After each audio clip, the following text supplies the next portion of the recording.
प्यारे विद्यार्थियों, जय श्री कृष्णा। अपन ने जो लास्ट लेक्चर था उसमें अपन ने स्टडी की थी, तो वहाँ पे अपन ने प्रॉब्लम सॉल्यूशन किया था। जो अपन ने प्रॉब्लम पढ़ी थी वो डाइवर्जेंस, कर्ल और ग्रेडियंट से रिलेटेड प्रॉब्लम पढ़ी थी। तो वहाँ पे अपन ने एक क्वेश्चन दिया था आपको, क्वेश्चन नंबर 8। तो उस क्वेश्चन नंबर 8 में आपसे इंटरसेक्ट एंगल पूछा था स्फीयर के लिए। तो एक बच्चे का कमेंट आया था व्हाट्सएप पे, उसने कहा था कि सर इस क्वेश्चन को बताओ।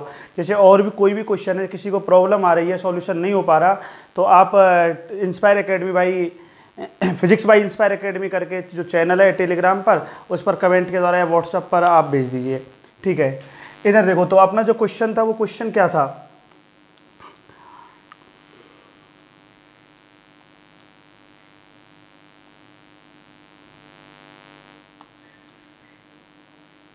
क्या क्वेश्चन दे रखा था अपना, अपन को स्फीयर की दो इक्वेशन दे रखी थी, x square plus y square plus z square is equal to 1, और एक इक्वेशन थी स्फीयर की x square plus y minus root 3 का square plus z square is equal to 4।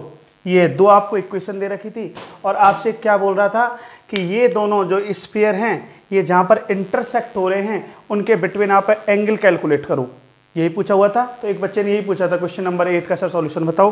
तो इस प्रॉब्लम को ध्यान से देखेंगे। इधर देखो, एक मिनट ध्यान सुनो। सबसे पहले जब अपन इसका सॉल्यूशन करें, इससे पहले माइंड में एक बात ध्यान सुनो भैया, कि जो स्फीयर है उस स्फीयर की इसकी इक्वेशन क्या होती है, एक्स माइनस अल्फा का स्क्वायर, वाई माइनस बीटा का square plus Z minus gamma का स्क्वायर। सही लिखा है क्या, देखना, होल स्क्वायर, हाँ भैया, आर स्क्वायर। तो यहां पर आर क्या है, रेडियस है। आर क्या है, अपनी जो स्फीयर है उस स्फीयर की क्या है, रेडियस। और यहां पर alpha beta gamma, alpha beta gamma ये क्या है, सेंटर के कोऑर्डिनेट है। सेंटर के क्या है, कोऑर्डिनेट। एक मिनट ध्यान सुनेंगे। अपने पास कोई स्फीयर है तो उस स्फीयर की ये इक्वेशन होती है, कौन से कोऑर्डिनेट के लिए, अल्फा बीटा गामा कोऑर्डिनेट के लिए ये इक्वेशन होती है। जैसे अपन ओरिजिन पॉइंट पे बात करते हैं तो alpha 0, beta 0, gamma 0। Origin point के लिए कोऑर्डिनेट क्या हो जाते हैं, 0। तो इक्वेशन क्या निकल के जाती है, x square y square plus z square बराबर आर स्क्वायर। आर क्या है यहाँ पे, रेडियस, ठीक है। अब यदि अपन इस स्फीयर की बात करते हैं तो इस स्फीयर के लिए ओरिजिन कहाँ पे होगा, जो ध्यान सुनो, अपन क्या बोल रहे हैं, जो सेंटर है वो सेंटर कहाँ पर होगा, ओरिजिन पर। और इसकी बात करते हैं तो x माइनस 0, वाई बराबर, इधर देखो y माइनस रूट 3 है, तो y का कितना हो जाएगा, रूट 3, जेड माइनस 0। सही लिखा है। इसके लिए रेडियस क्या है, 1, इसके लिए रेडियस क्या है, 2। अपन सही बोल रहे हैं। तो एक मिनट ध्यान से सुनो। सबसे पहले अपन इसको एक सरफेस की इक्वेशन लिख लें, स्फीयर की इक्वेशन है। तो F1 इज इक्वल टू क्या लिखने बताओ, x square plus y square plus z square minus 1। सही लिखा है। अपन को क्या कैलकुलेट करना है, जो दोनों सरफेस जहां पर इंटरसेक्ट कर रहे हैं तो वहां पर उन नॉर्मल के बिटवीन क्या निकालना है, एंगल। तो सबसे पहले अपन नॉर्मल वेक्टर निकालें। जब आपको सरफेस की इक्वेशन दे रखी है तो नॉर्मल वेक्टर कैलकुलेट करना जानते हो, कैसे कैलकुलेट करते हैं, इसका ग्रेडियंट ले लें। ये ग्रेडियंट ले लिए, इसी को तो नॉर्मल वेक्टर बोलते हैं अपन। हाँ भाई, तो इसका ग्रेडियंट लेंगे तो क्या आएगा, 2xi cap 2yj cap 2zk cap और 1 का करेंगे तो 0। सही है, ये ग्रेडियंट आ गया। लेकिन अपन को किस पॉइंट पे कैलकुलेट करने, तो इंटरसेक्ट पॉइंट निकाल लेंगे। पहले अपन क्या करें, सरफेस F2 के लिए भी निकाल लें। तो सरफेस F2 की बात करें तो क्या आएगा, इधर देखना, सरफेस F2 की बात करते हैं तो F2 के लिए क्या लिख दें, x का स्क्वायर, ठीक है भैया, प्लस y का स्क्वायर, ओपन कर दें इसको, minus 2y root 3 a minus b का होल स्क्वायर से, और ये कितना हो जाएगा 3 आ जाएगा। रूट 3 का स्क्वायर करेंगे तो क्या आ जाएगा 3 भाई, a का स्क्वायर प्लस, इधर देखो ये एक्स स्क्वायर, तो a का square minus 2ab plus b का स्क्वायर, सही किया है ना, प्लस जेड स्क्वायर माइनस 4। इधर देखो ट्रांसफर कर लिया, क्या आ जाएगा, F2 x square plus y square minus 2y root 3 plus z square और ये माइनस का 1 हो जाएगा क्या?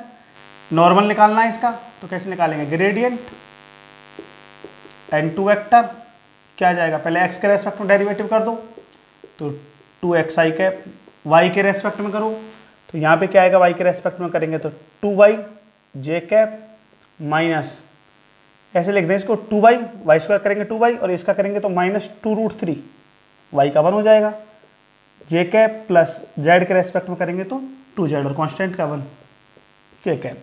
सही लिखा है क्या? ये अपने पास नॉर्मल आ गए। ठीक है, एक मिनट ध्यान सुनो। सबसे पहले ये अपना जो स्फीयर है, तो इसके लिए कोऑर्डिनेट की बात करें तो कोऑर्डिनेट क्या है? 0 0 0। ठीक है भैया, सेंटर के कोऑर्डिनेट। और रेडियस यदि इसके लिए अपन बात करें तो रेडियस कितनी है? 1। इसके लिए स्फीयर के लिए बात कर रहे हैं तो कोऑर्डिनेट क्या होंगे? 0 √3 0 और रेडियस r बराबर क्या हो जाएगी? 2। इससे कैलकुलेट कर लिया ना। अब एक मिनट इधर देखो, हाँ भैया इस स्फीयर की बात कर रहे हैं।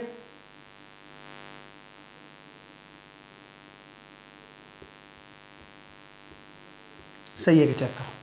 ठीक है, और ये इसकी रेडियस होगी कितनी है? 1।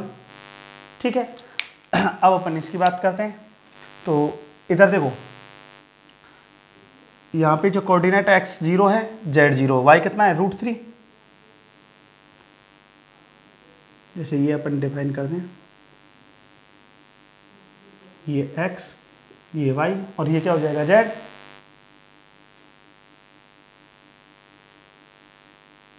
ये अपने हिसाब से सेट करके बनाना। ये यहाँ पे इंटरसेक्ट कर रहा है इसको, इस पॉइंट पे।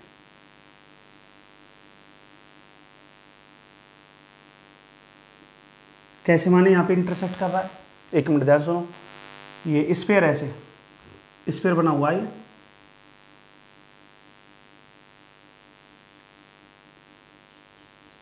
ज्योमेट्रिकल डिफाइन कर लेना। हाँ एक मिनट समझो, ये कोऑर्डिनेट क्या है? y कितना है? √3, x क्या होगा इस पे? 0, z क्या होगा? 0। भाई y एक्सिस है तो x और z तो क्या हो जाएंगे? 0 √3 0। सही लिखा है कोऑर्डिनेट। इधर देखो एक मिनट, सही है। तो ये क्या है? √3। अपन इसकी बात करें तो ये रेडियस होगी। एक मिनट समझना, यदि अपन इसकी बात करते हैं तो ये क्या होगी? रेडियस। रेडियस कितनी है सेकंड स्फीयर की? इसको जो ज्योमेट्रिकल सही बनाओगे तो रेडियस कितनी दे रखी है इसने? 2। चेक करो। अब एक मिनट इधर देखो, यदि हम इसमें पाइथागोरस थ्योरम लगाएं, कौन सी थ्योरम लगाएं? पाइथागोरस। तो इधर देखो ये √3 है, एक मिनट समझना, रेडियस कितनी है? 2। तो ये कितना आना चाहिए? इधर देखो ये कितना आना चाहिए? चेक करो पाइथागोरस थ्योरम लगा के। जैसे अपन ये कर्ण का स्क्वायर, 2 का स्क्वायर कर देंगे 4, √3 का स्क्वायर करेंगे माइनस करके। इसी प्रकार तो पाइथागोरस लगाते हैं, कर्ण का स्क्वायर तो 2 का स्क्वायर 4, √3 का स्क्वायर करेंगे तो 3, कितना आ जाएगा? 1 स्क्वायर। इधर देखो रूट निकालेंगे तो 1 ही तो मिलेगा। ये कितना है? फर्स्ट की रेडियस 1 ही तो दे रखी है अपन को, तो सेटिस्फाई कर रहा है नहीं कर रहा? इधर देखो तो यहाँ पे कोऑर्डिनेट क्या हो गए? एक्स एक्सिस पे कोऑर्डिनेट क्या हो जाएंगे? 1, ये तो 1 है ना, 0 0। सही लिखा है क्या? तो एक मिनट इधर देखो, ये इंटरसेक्ट एंगल आ गया।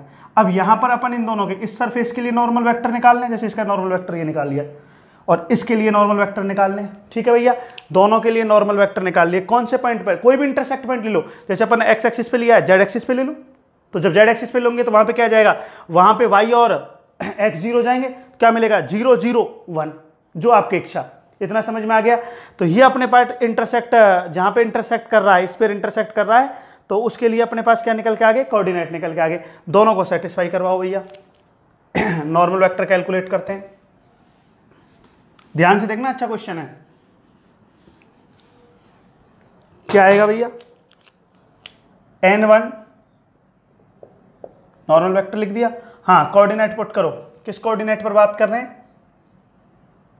1 0 0 और z के लिए बात करेंगे तो 0 0 1।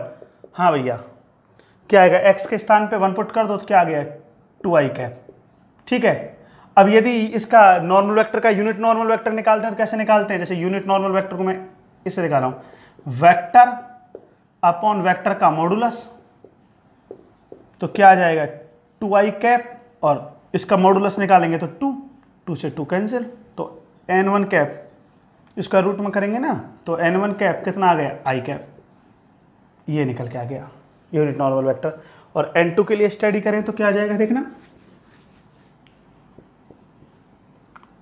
n2 1 0 0, हाँ भैया कोऑर्डिनेट पुट करें तो क्या आएगा 1 0 0 पुट कर रहे हैं तो 2i कैप, y के स्थान पर 0 पुट कर दिया, -2√3 चेक करो, j कैप z के स्थान पर 0, ये आ गया। इसका यूनिट नॉर्मल वेक्टर निकालें तो n2 वेक्टर अपॉन इसका मॉडुलस, यही तो होता है। डायरेक्शन कैलकुलेट कर रहे हैं इसलिए भैया यहाँ क्या आ जाएगा, वेक्टर पढ़ाए थे ये तो आपको j कैप, इसका मॉडुलस निकालते हैं तो 2 का स्क्वायर करेंगे तो 4, स्क्वायर करेंगे 2 का 4 हो जाएगा इंटू 3, तो 12 और 4 16 हो गए क्या, और स्क्वायर रूट निकालेंगे 4 आ गया, तो कितना आ गया n2 कैप, इधर देखो भाई 2i कैप कॉमन ले लिया ना, √3 j कैप अपॉन 4, ये कैंसिल कर दें, ये आ गया। हाँ भाई n1 डॉट n2, अपन यदि इसका मॉडुलस को सॉल्व करते हैं यूनिट नॉर्मल वेक्टर में तो क्या होता है n1 n2 cos थीटा, सही है भाई। तो n1 dot n2, n1 n2 का मान क्या दे रखा है i कैप, डॉट n2 का मान क्या है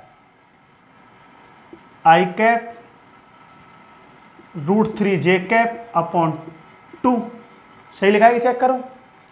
यूनिट वेक्टर का मैग्नीट्यूड 1 1 cos थीटा, तो cos थीटा क्या आ जाएगा, i डॉट i करेंगे 1 आ जाएगा, i डॉट j करेंगे क्या हो जाएगा 0, तो i डॉट i क्या हो जाएगा 1/2, सही लिखा है। तो थीटा क्या आ जाएगा, अपन देखना चाहें तो ये मान 1/2 कहाँ पे होता है, cos π/3 पर, cos π/3 पे होता है, तो थीटा कितना आ गया π/3, ये अपना एंगल कैलकुलेट हो गया, इंटरसेक्ट एंगल। आ गई बात समझ में, करो नोट। और भी जैसे उसमें कोई प्रॉब्लम हो तो आप आराम से पूछ लेना, ठीक है। जैसे कोई समस्या आ रही है अपन को तो कमेंट के द्वारा आराम से पूछ लेना, टेलीग्राम चैनल पे पूछ लेना या व्हाट्सएप पर पूछ लेना, करो नोट। अच्छा क्वेश्चन है,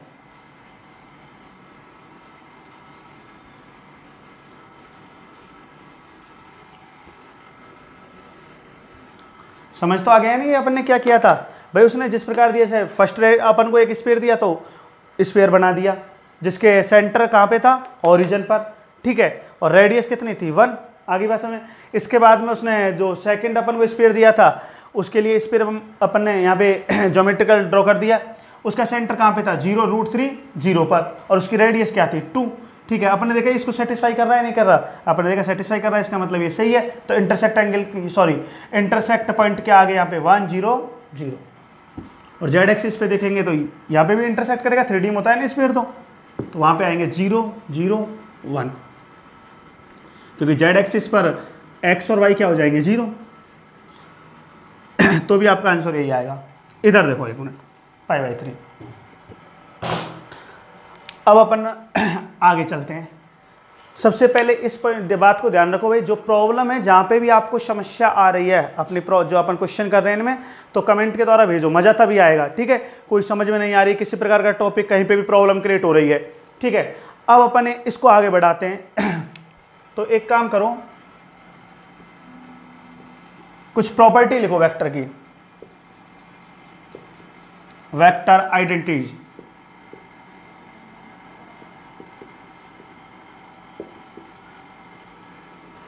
वेक्टर आइडेंटिटीज क्या है, इनको लिखते हैं अपन। इधर देखो, तो ये अपने पास याद होनी चाहिए, ये वेक्टर की जो प्रॉपर्टी है इनको याद करना, क्योंकि जब अपन प्रॉब्लम सॉल्व करेंगे तो वहाँ पे काम आती हैं और इनसे रिलेटेड क्वेश्चन भी आ जाता है। इधर देखो, जैसे डाइवर्जेंस अपन बात करें तो डाइवर्जेंस को डिफरेंशियल ऑपरेटर के साथ कौन सा ऑपरेशन यूज करते हैं, डॉट।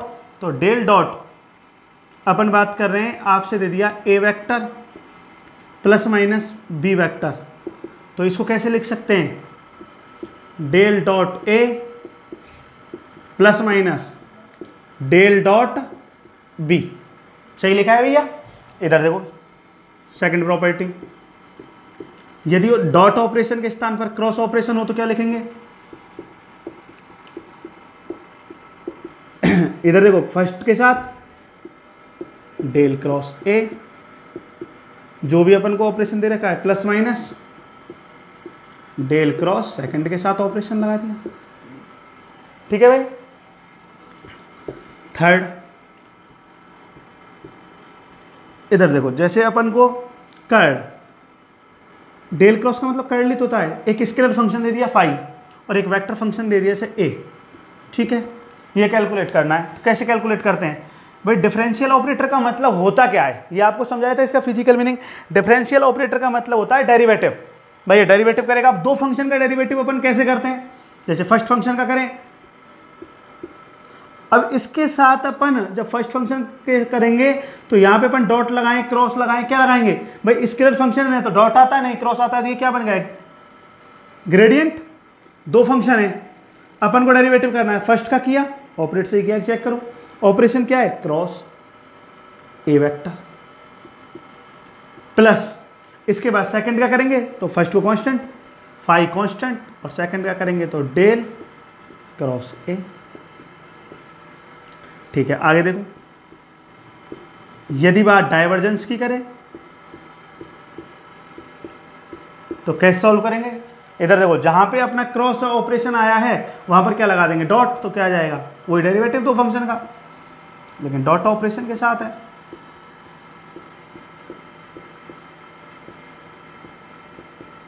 चेक करो, ये चारों प्रॉपर्टी समझ में आ गई। आगे देखो एक मिनट, ये याद होनी चाहिए अपने, जैसे आपसे बोलता है डाइवर्जेंस,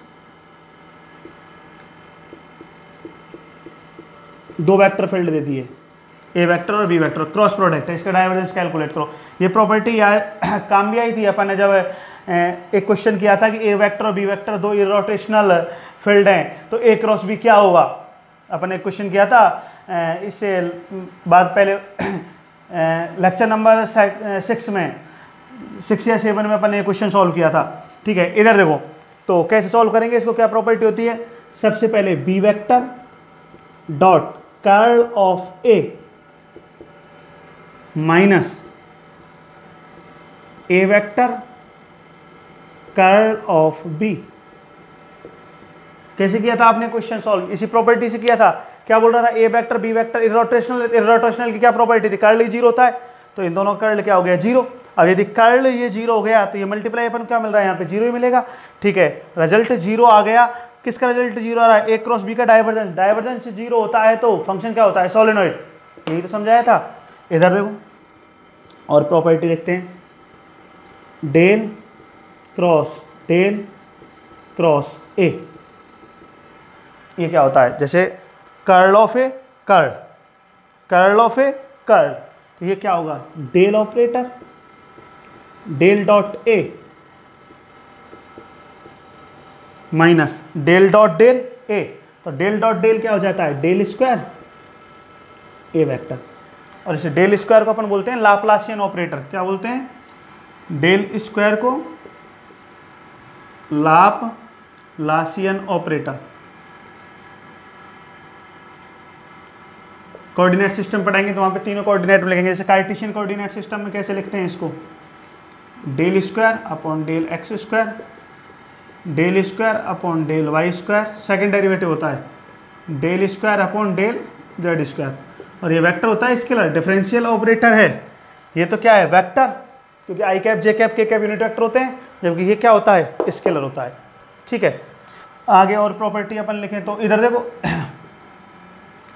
हाँ भाई, कोई फंक्शन है, ध्यान सुनना, उसका अपन ने पहले ग्रेडियंट कैलकुलेट किया, जैसे कोई फंक्शन फाई है स्केलर फंक्शन, और उसका क्या कैलकुलेट किया अपन ने, ग्रेडियंट, और इसके बाद उसका कर्ल कैलकुलेट करेंगे तो हमेशा मान कितना मिलता है, जीरो। मान कितना मिलेगा 0। इसी प्रकार एक थ्योरम और देखो, जैसे आपके पास कोई फंक्शन है, ध्यान सुनो, उसका आपने कर्ल कैलकुलेट किया, ये आपके पास एक वेक्टर फंक्शन है, इसका क्या कैलकुलेट किया पहले कर्ल, और इसके बाद इसका क्या कैलकुलेट किया डाइवर्जेंस, तो हमेशा मान आपको क्या मिलेगा 0। तो ये दोनों थ्योरम याद रखना, अच्छे थ्योरम है। कोई भी फंक्शन है स्केलर, उसके ग्रेडियंट का कर्ल क्या होता है 0, और यदि कोई वेक्टर फंक्शन है तो उसके कर्ल का डाइवर्जेंस क्या होता है 0। एक मिनट और देखो इधर ध्यान से, जैसे अपने पास दो फंक्शन है, एक फंक्शन f मान लेते हैं, दूसरा फंक्शन g मान लेते हैं, और इन दोनों फंक्शनों से आपसे बोल रहा है कि डेरिवेटिव करो, मतलब ग्रेडियंट कैलकुलेट करो। स्केलर फंक्शन है f और g, तो ग्रेडियंट कैलकुलेट करो। दो फंक्शन का कैसे कैलकुलेट करते हैं, जैसे डेरिवेटिव करते हैं अपन, कैसे डेरिवेटिव करते हैं, इधर देखो, फर्स्ट फंक्शन को कांस्टेंट रख लिया, सेकंड का किया, प्लस सेकंड को कांस्टेंट रख लिया, फर्स्ट का किया, यही तो प्रॉपर्टी होती है अपनी। इधर देखो और ध्यान सुनो, जैसे आपके पास कोई कांस्टेंट वेक्टर है, कांस्टेंट वेक्टर की बात कर रहे हैं, जैसे 2i cap 3j cap plus 4k cap, तो ये कांस्टेंट हो गया ना, वेरी नहीं कर रहा, तो अपन ने कांस्टेंट वेक्टर ले लिया, मान लो कोई a वेक्टर, ठीक है, और ये पार्टिकल का पोजीशन वेक्टर है r वेक्टर, और इसका डॉट करके अपन ग्रेडियंट निकालें तो हमेशा कांस्टेंट वेक्टर फाइंड होता है। क्या फाइंड होता है, कांस्टेंट वेक्टर। तो a तो क्या है, यहां पर कोई कांस्टेंट वेक्टर है, और r वेक्टर क्या है, position vector of particle xi cap yj cap और zk कैप। उसका ग्रेडियंट कैलकुलेट करें अपन तो हमेशा क्या मिलता है अपन को, कांस्टेंट वेक्टर। तो ये कुछ वेक्टर की प्रॉपर्टी हैं जो काम आती हैं, तो इनको लिख लो, नोट कर लो भैया। जैसे ये प्रॉपर्टी बहुत ज़्यादा काम आती है,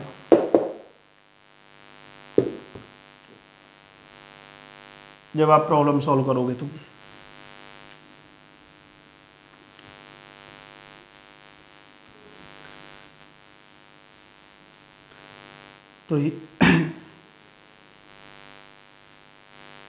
इधर देखो,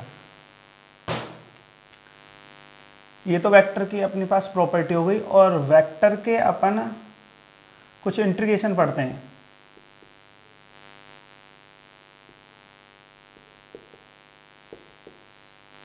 इधर देखो, जैसे लाइन इंटीग्रेशन,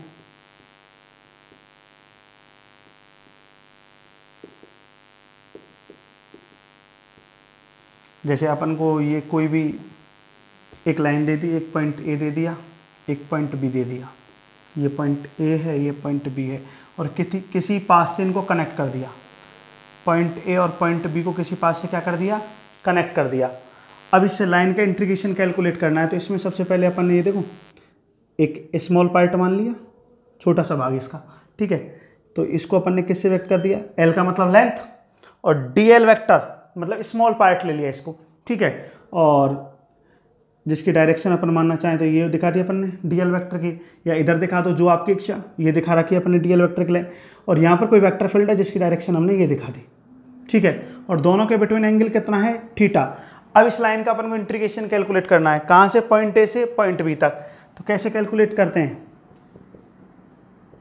ए वेक्टर जो वेक्टर फील्ड है dot DL vector, line integration, L का मतलब ये लाइन इंटीग्रेशन, इस प्रकार कैलकुलेट करेंगे। सेकंड पॉइंट, अब जैसे एक मिनट ध्यान सुनो, अब से ए वेक्टर है, ये कई टीचर ये कहते हैं कि विद्वान की जैसे लाइन इंटीग्रेशन होता है वो वर्क डन को शो करता है, लाइन इंटीग्रेशन वर्क डन को शो नहीं करता है, इसका फिजिकल मीनिंग वर्क डन नहीं होता है।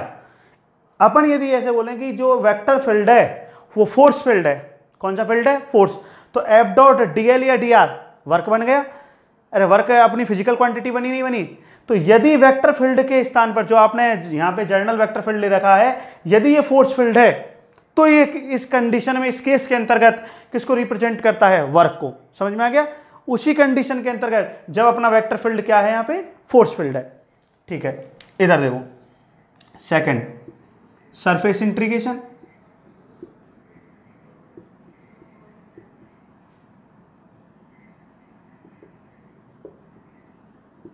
जैसे आपके पास कोई सरफेस है ये,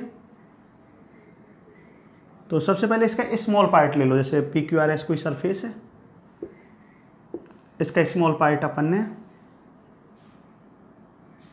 ये दिखा दिया, ये इसका स्मॉल पार्ट ले लिया अपन, ठीक है। तो स्मॉल पार्ट का अपन ने एरिया क्या मान लिया, ये मान लिया अपन ने, इसका एरिया डायरेक्शन ये मान ली, ठीक है।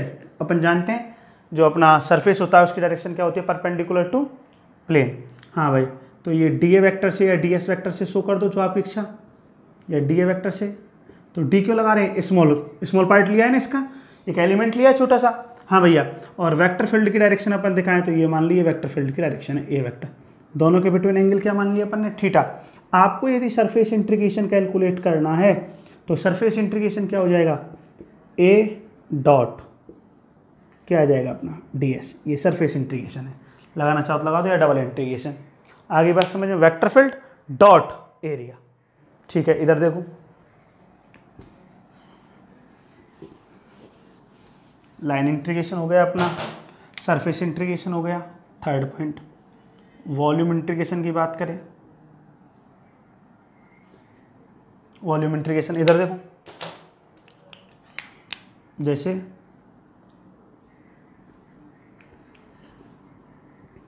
ये अपन ने कोई वॉल्यूम मान लिया,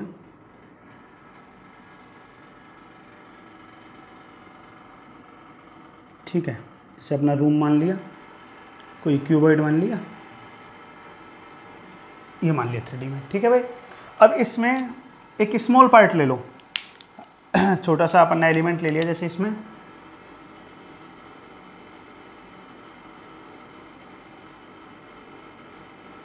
ये ले लिया, ठीक है। अपन ने इसका वॉल्यूम जो एलिमेंट लिया है, छोटा सा पार्ट, स्मॉल पार्ट है, इसका वॉल्यूम क्या मान लिया, डी टॉ। और यहाँ पर जो वेक्टर फील्ड है, उस वेक्टर फील्ड की यदि अपन डायरेक्शन दिखाएं तो अपन ने मान ली वेक्टर फील्ड की डायरेक्शन ये है, तो वॉल्यूम इंटीग्रेशन क्या होगा, ए वेक्टर डी टॉ, ये अपना वॉल्यूम इंटीग्रेशन होगा। तो एक तो लाइन इंटीग्रेशन हो गया अपना, एक सरफेस इंटीग्रेशन हो गया, और एक क्या हो गया अपना वॉल्यूम इंटीग्रेशन।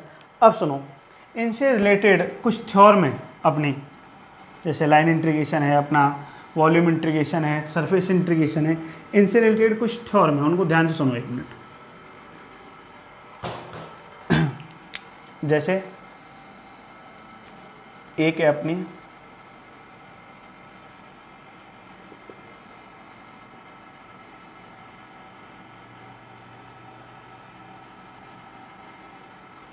इसको ए पॉइंट देके लिख लो, गॉस डाइवर्जेंस थ्योरम।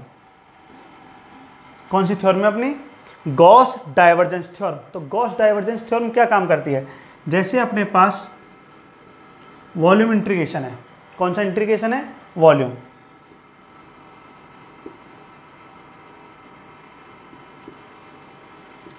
डी टॉ। तो ये इसको सरफेस इंटीग्रेशन में एस, ये डबल इंटीग्रेशन लगा दो, ठीक है, मैं कन्वर्ट कर देती है। तो ये होती है अपनी, इसको अपन वेरीफाई भी करेंगे, गॉस डाइवर्जेंस थ्योरम, एग्जांपल लेके इनको वेरीफाई करेंगे। तो गॉस डाइवर्जेंस थ्योरम क्या होती है, समझ में आ गया। ये वॉल्यूम इंटीग्रेशन को किस में कन्वर्ट कर देती है, सरफेस इंटीग्रेशन में। एक होती है अपनी Stokes curl theorem. Stokes curl theorem क्या होती है, इधर देखो ध्यान से, इधर ये क्या करती है, जैसे अपने पास ये सरफेस इंटीग्रेशन है, डेल क्रॉस है भाई, इसने बोला डाइवर्जेंस, तो डाइवर्जेंस के लिए क्या आ गया, डेल डॉट, और यहाँ पर बोल रहे कर्ल, तो कर्ल के लिए क्या आ गया, डेल क्रॉस ए।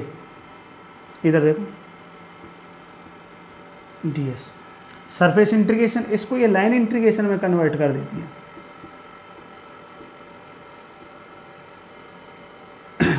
किस में कन्वर्ट कर देती है, लाइन इंटीग्रेशन में। दो बात ध्यान सुनेंगे, सबसे पहले Gauss divergence theorem. Gauss divergence theorem क्या होती है, जो वॉल्यूम इंटीग्रेशन है उसे सरफेस इंटीग्रेशन में, या सरफेस इंटीग्रेशन को वॉल्यूम इंटीग्रेशन में कन्वर्ट करती है।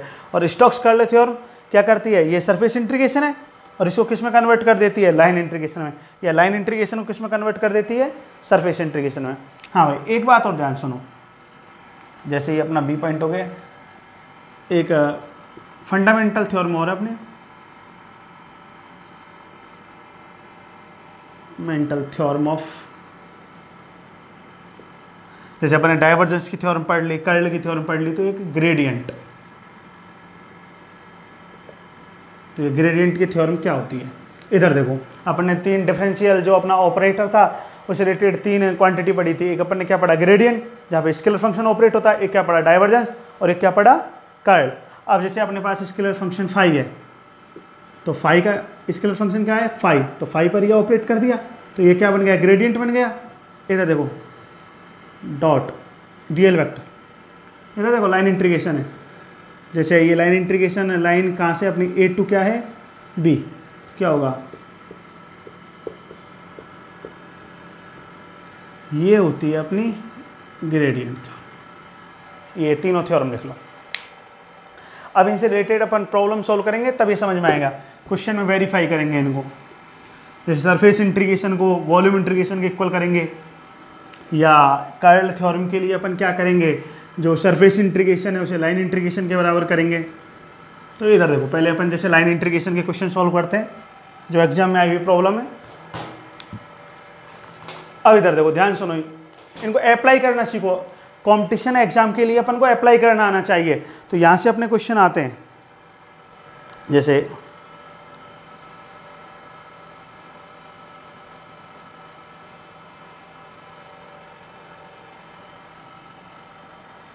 क्या क्वेश्चन है अपना, ध्यान सुनना। फर्स्ट प्रॉब्लम लेते हैं, क्या बोल रहा है, अच्छा क्वेश्चन है, ध्यान सुनो। इंटीग्रेट करना है अपन को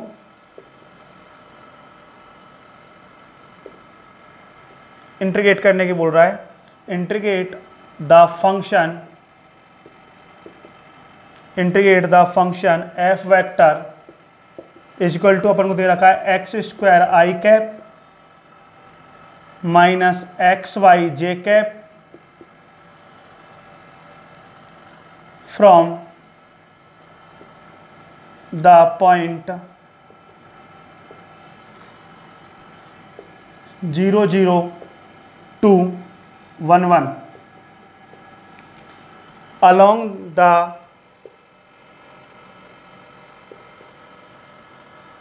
parabola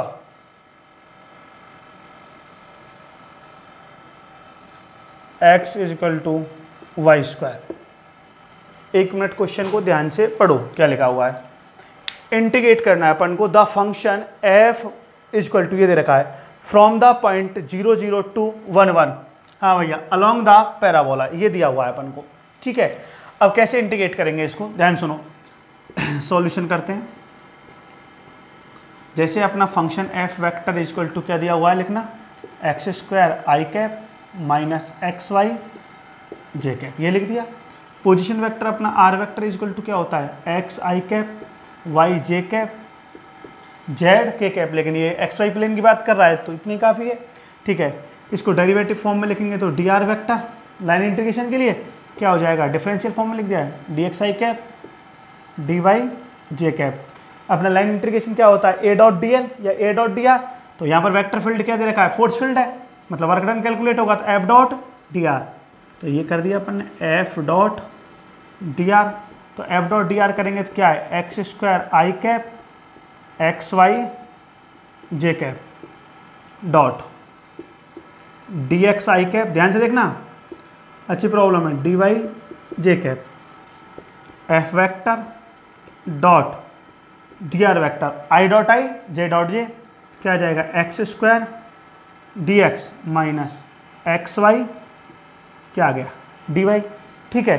अब एक मिनट सुनो, अपन को पैराबोला क्या दे रखा है, x equal to y square, ये दिया हुआ है, तो इसका डेरिवेटिव कर देते हैं अपन विद रेस्पेक्ट टू एक्स। इसका करते हैं तो वाई स्क्वायर का क्या हो गया 2y, और y का करेंगे तो dy, और x का करेंगे तो dx।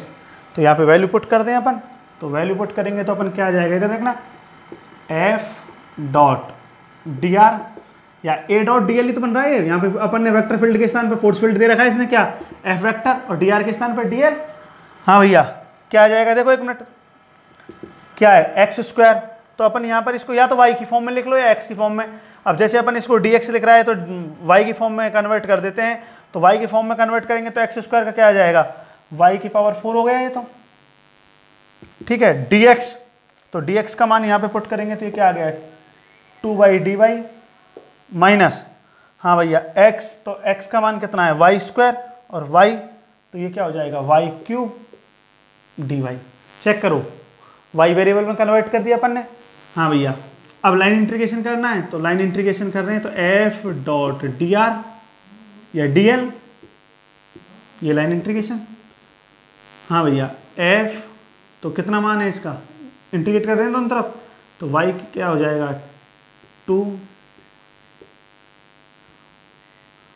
माइनस y³, किसके रेस्पेक्ट में कर रहे हैं, y के रेस्पेक्ट में। तो y की लिमिट बताओ, इधर देखना x1 इधर देखो x1 y1, ध्यान सुनो x2 y2, तो ये x कोऑर्डिनेट होता है फर्स्ट, और सेकंड किसका होता है y का।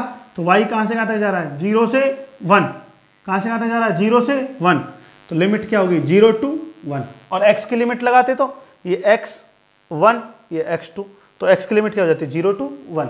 हाँ भैया सॉल्व करो इसको, तो क्या आएगा 2, इंटीग्रेट करेंगे तो क्या आ जाएगा upon 6 limit 0 to 1 minus upon 4 limit 0 to 1, तो ये कैंसिल हो गया, क्या आ जाएगा 1/3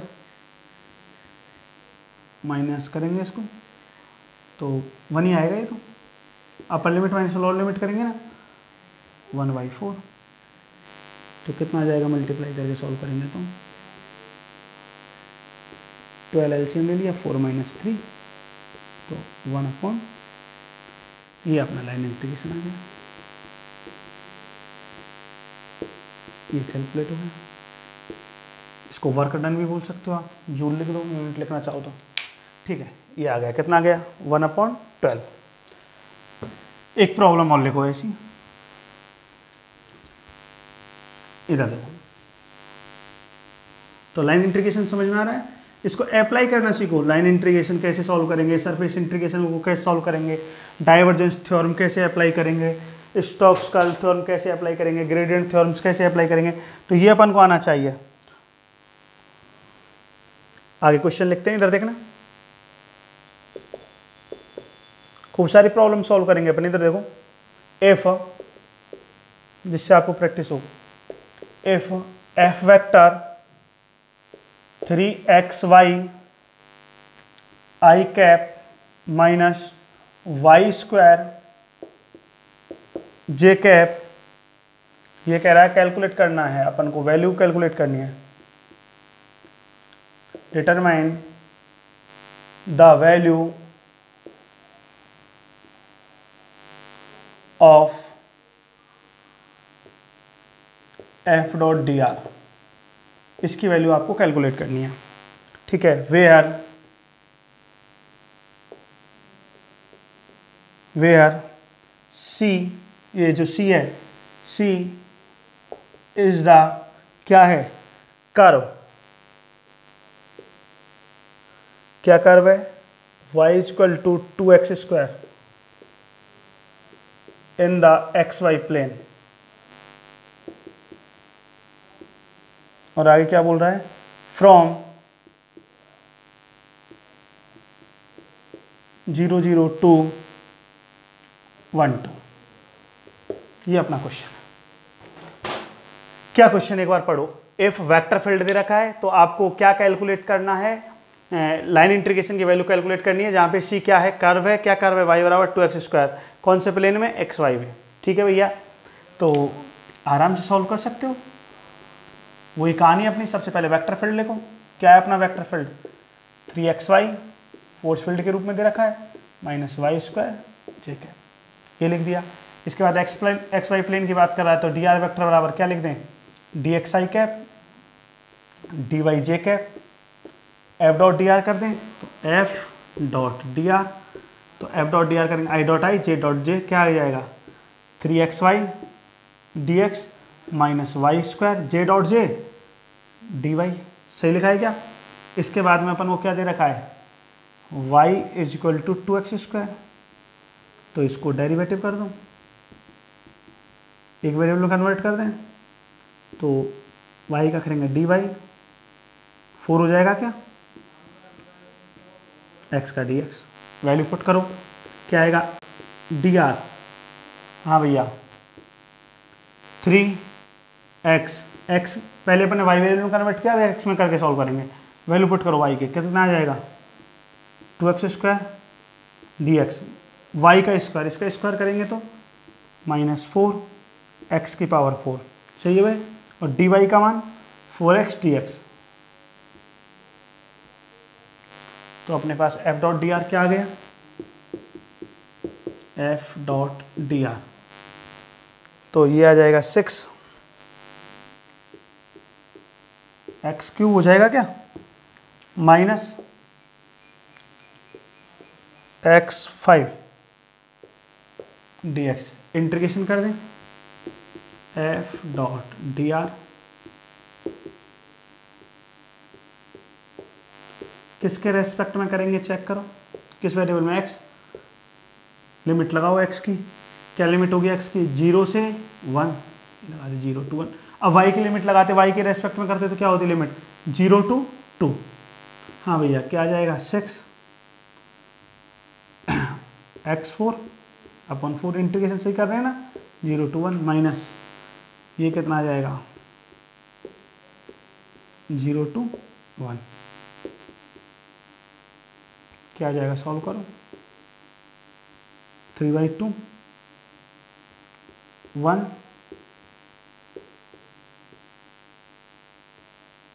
8/3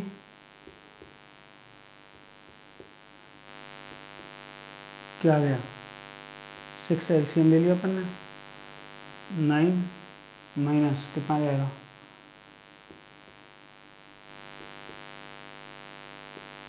माइनस का है, ये वैल्यू आएगी अपनी, यह कर्व दे रखा है तो सी लिख दो।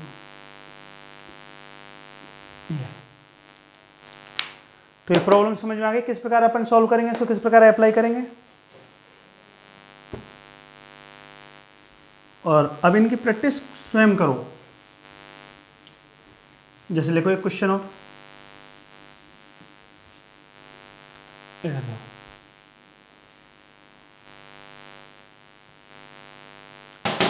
आगे क्वेश्चन लिखते हैं। क्या क्वेश्चन दे रखा है, ध्यान से पढ़ना भैया, और इसको तुम स्वयं सॉल्व करेंगे। ये कह रहा है एवल्यूट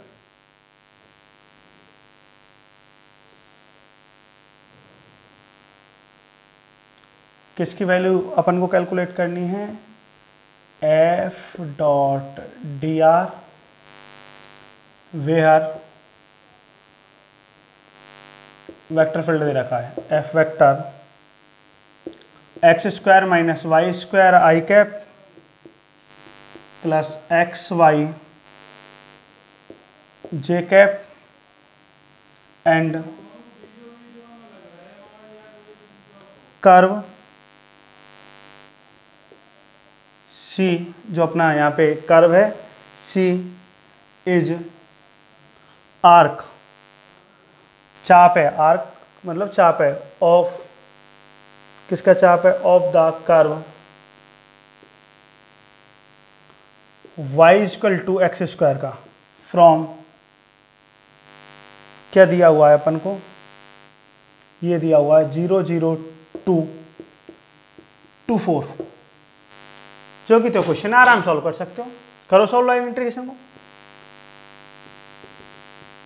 आराम से प्रैक्टिस कर सकते हो भाई, करो, जो कि तो दे रखा है, f dot D R calculate करना है, f वेक्टर दे रखा है, किस कर्व के लॉन्ग कैलकुलेट करना है लाइन इंटीग्रेशन, y बराबर x², तो f डॉट डी आर निकाल दो, f vector dot D r vector, तो f वेक्टर क्या है अपने पास, ये डॉट डी आर करेंगे तो x² minus y² dx plus xy, और ये क्या आ जाएगा अपने पास dy, चेक करो सही है क्या।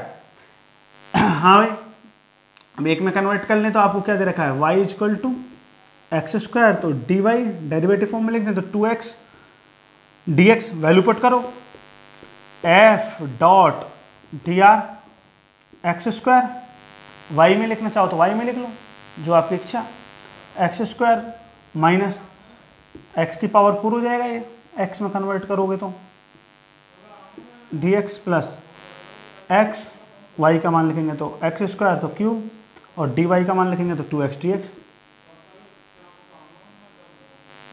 तो एफ डॉट डी आर क्या आ जाएगा, x square minus x 4, 2x4 हो गया कि dx।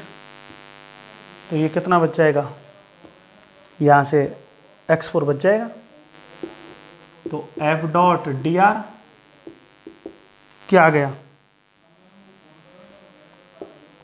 x4 plus x square dx।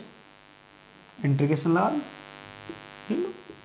Limit क्या दे रखी है, किसके रेस्पेक्ट में कर रहे हैं, x की लिमिट देखो 0 to, और y के लिए लगाते तो 0 to 4। हाँ भाई क्या आ जाएगा, 0 to 2 plus x cube 0 to 2 कितना आ जाएगा, लोअर लिमिट 0 है,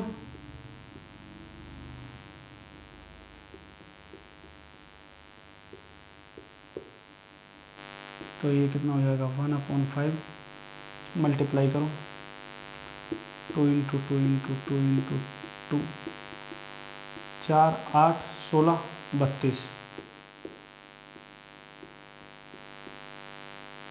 8 हो गया ना। तो एलसीएम लेके सॉल्व कर लेंगे ना, तो कैलकुलेट कर लो।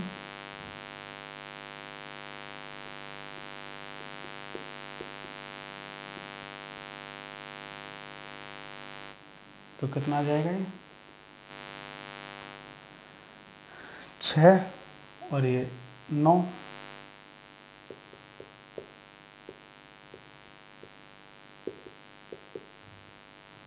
और कैलकुलेशन चेक कर लेना भाई, एक बार चेक कर लो ये आएगा क्या। तो ऐसे क्वेश्चन आराम सॉल्व कर सकते हो। तो इस प्रकार क्वेश्चन आते हैं एग्जाम में, इस प्रकार के क्वेश्चन एग्जाम में आते हैं। अब थोड़ा सा दिमाग लगाना, ये क्वेश्चन करो सॉल्व, हल्का सा दिमाग लगाना।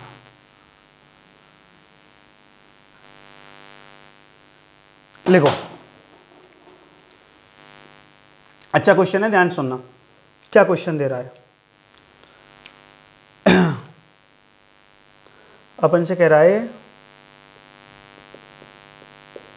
बढ़िया क्वेश्चन है भैया। ये कह रहा है calculate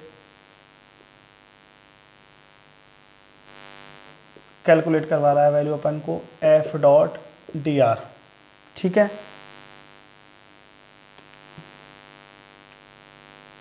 the line integration, sorry, where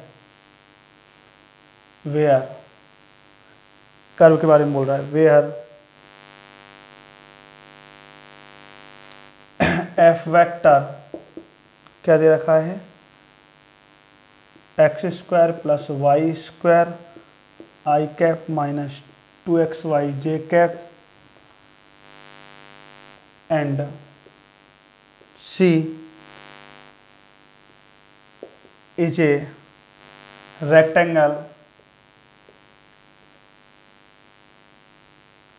rectangle in the xy plane।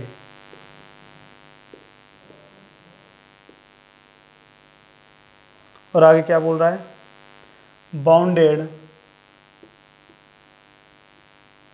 Bounded by y is equal to 0, x is equal to a, y is equal to b, x is equal to 0। Question ध्यान से सुनो, पहले क्या कह रहा है, आपको line calculate, ये लाइन इंटीग्रेशन कैलकुलेट करना है, वेयर एफ वेक्टर ये दिया हुआ है एंड जो एफ वेक्टर ये दे रखा है, और सी क्या है, कर्व है। ये कर्व क्या है, रेक्टेंगल है, रेक्टेंगल का मतलब आयत है, ठीक है, in the x y plane के अंतर्गत, जो कि बाउंडेड है, किससे बाउंडेड है, y बराबर 0। देखो 4 लाइन दे रखी हैं, y बराबर 0 एक लाइन, x बराबर a, y बराबर b, x बराबर 0, किसमें, एक्स वाई प्लेन में। तो एक मिनट इधर देखो, ये अपना एक्स वाई प्लेन हो गया, ठीक है, ये अपना ओरिजिन पॉइंट होता है 0 0। अब इसने बोला y बराबर 0, तो y 0 कहाँ पर होता है? x पर, ये चले x पर, y बराबर 0 हो गया। एक मिनट, फिर बोल रहा है x बराबर a, तो यहाँ पे मान लेते हैं a, तो ये x बराबर a, ठीक है। आगे बोल रहा है y बराबर b, इधर देखो क्या बोल रहा है, y बराबर b, ध्यान से देखना, सही है क्या? ये y बराबर b लाइन हो गई, ठीक है। आगे बोल रहा है x बराबर 0, तो y एक्सिस पर x 0 हो गया। ये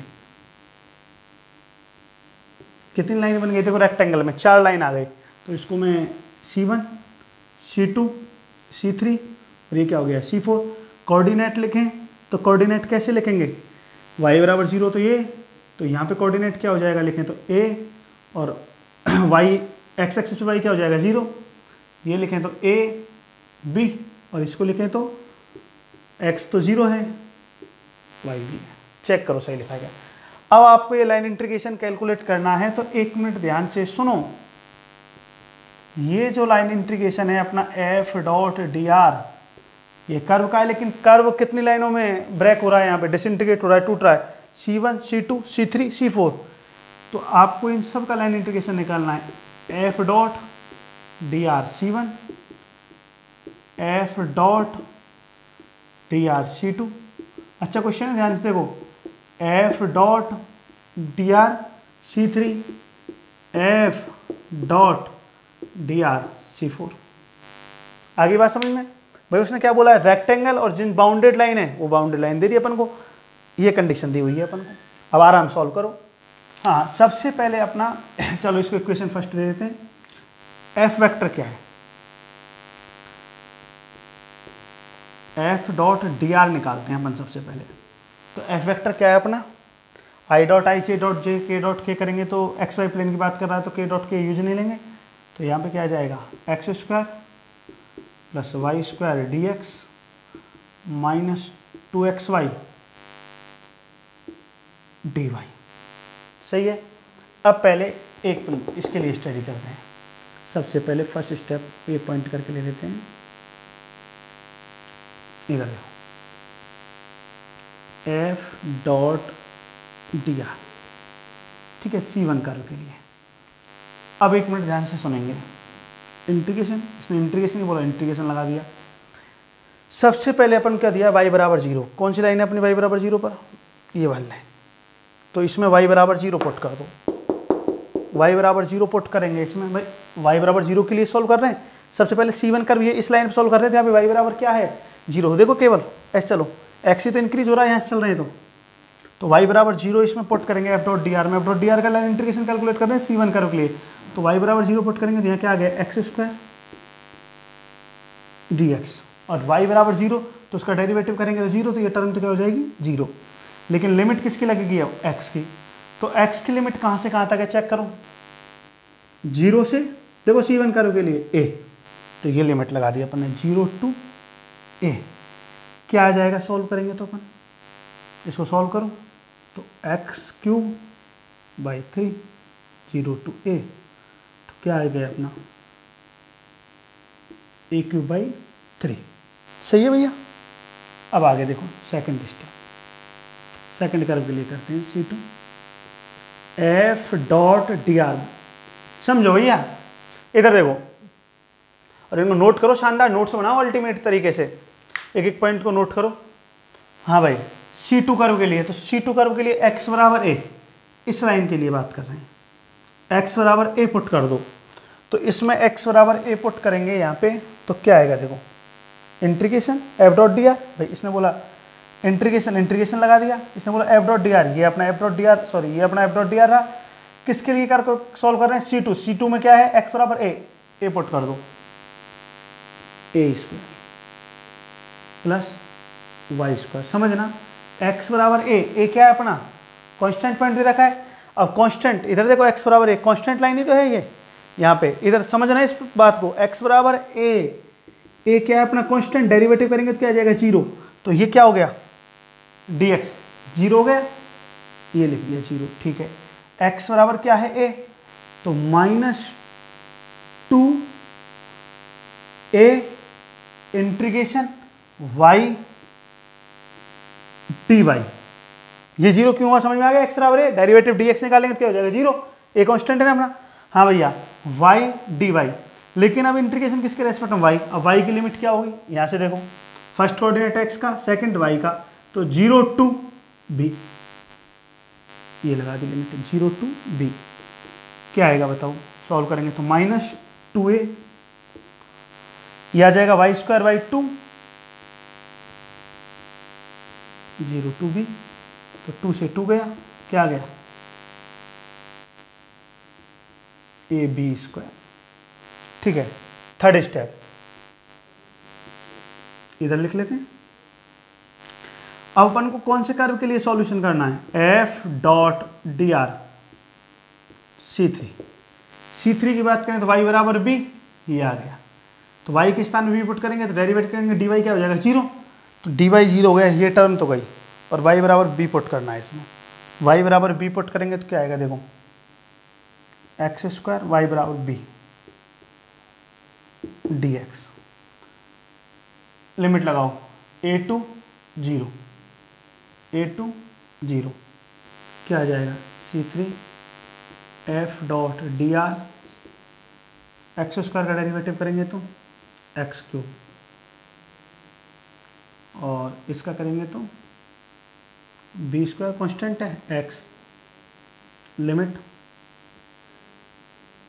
ए टू 0। सॉल्व करो,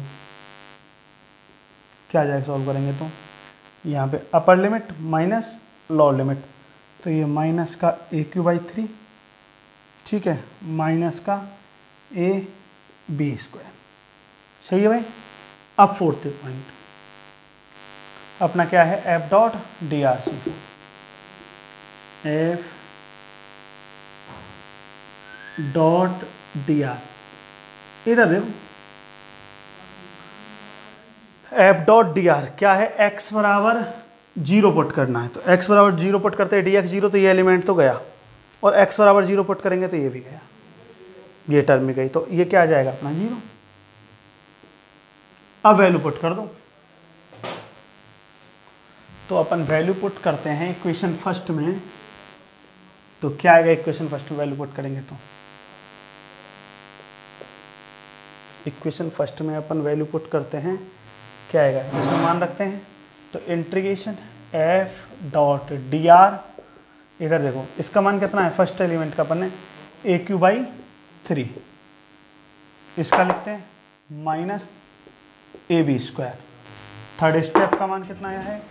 minus a q by 3 minus a b square, और ये अपना फोर्थ 0, तो ये तो कैंसिल हो गया क्या? तो ये क्या आ जाएगा? -2ab स्क्वायर आ गया क्या? चेक करो, ये अपने पास लाइन इंटीग्रेशन वैल्यू आ गई। तो इस प्रकार कंप्लीट लाइन इंटीग्रेशन पूछ लेता है। एक रेक्टेंगल दे दिया और अपन को उसका क्या निकलवा लिया? Line integration. तो लिख लो इस प्रॉब्लम को, नोट करो, करो नोट।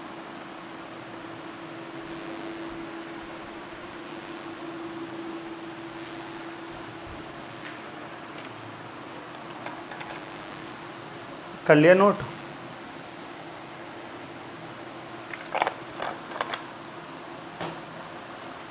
तो कितना आ गया अपने पास? -2ab square. इधर देखो, अब एक क्वेश्चन तुम सॉल्व करो भाई, लिखो,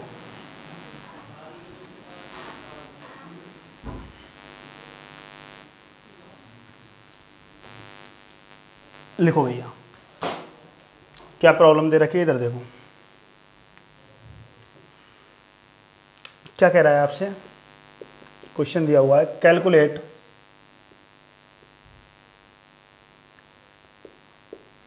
clause integration minus y d x around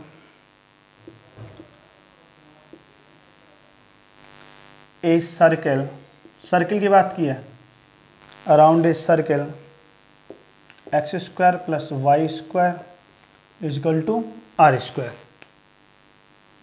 calculate करना है अपन को लाइन इंटीग्रेशन, ये अपना क्वेश्चन है। कैलकुलेट ये लाइन इंटीग्रेशन कैलकुलेट करना है, ये अपन को सर्कल दे रखा है, ठीक है भैया। तो इस सर्कल के एक्स वाई प्लेन में ये आपको सर्कल दे रखा है, इसके अलोंग कैलकुलेट करना है अपन को। तो सर्कल की बात कर रहा है तो इसको पहले स्फेरिकल कोऑर्डिनेट सिस्टम में लिखने, कोऑर्डिनेट सिस्टम पढ़ाएंगे, वैसे आपको आते हैं स्फेरिकल कोऑर्डिनेट सिस्टम में एक्स बराबर क्या होता है आर कोस थीटा और वाई बराबर क्या होता है आर साइन थीटा। नहीं आता तो कोई बात नहीं, ये अपन पढ़ाएंगे। इधर देखो जो अपना इसके बाद जो लेक्चर है अपना वो अपन इसी पे स्टडी करेंगे कोऑर्डिनेट सिस्टम पर। तो इसका डेरिवेटिव कर देते हैं थीटा के रेस्पेक्ट में, तो क्या आएगा dx r और cos थीटा का डेरिवेटिव करेंगे तो माइनस साइन थीटा आएगा ना, माइनस साइन थीटा और थीटा करेंगे तो डी थीटा। अरे अपन ने इसका थीटा के रेस्पेक्ट में डेरिवेटिव कर दिया ना, तो x का dx r cos थीटा किया तो माइनस साइन थीटा और थीटा का डी थीटा। ऐसे ही अपन इसका कर देते हैं तो क्या आ जाएगा dy, क्या आ गया बताओ, r साइन थीटा का क्या हो जाएगा cos थीटा और थीटा का डी थीटा। हाँ अपन को क्या दे रखा है integration x dy minus y d x, value put करते हैं, ये इंटीग्रेशन। हाँ भाई x का मान क्या है r cos थीटा, ये लिख दिया r cos थीटा। स्फेरिकल में कन्वर्ट कर लिया ना इसको, dy का मान कितना है r cos थीटा, ये लिख दिया r cos theta D theta, सही लिखा है। माइनस ये लगा दिया माइनस, y क्या है r साइन थीटा, ये लिख दिया। इसके बाद में क्या बोल रहा है dx का मान लिख दिया, ये माइनस है ध्यान रखना, cos थीटा का क्या डेरिवेटिव होता है minus sine theta, minus r sine theta D theta. क्या आ गया r स्क्वायर, थीटा के रेस्पेक्ट कर रहे हैं r स्क्वायर कॉन्स्टेंट होगा, बाहर निकालो, cos square theta plus sine square theta,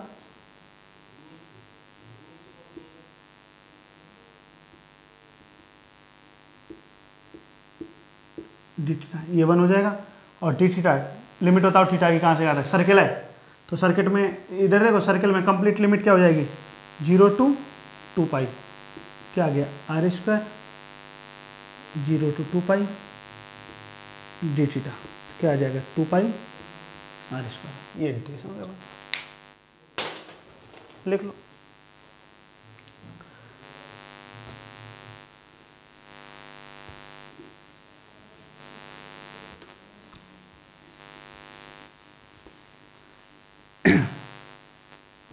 हाँ भाई, और अपना कोई विचार होता है, जैसे कोई आपको लग रहा है कि हमको यहाँ पे इस चीज़ की कमी लग रही है, तो आप एडवाइस दे दिया करो।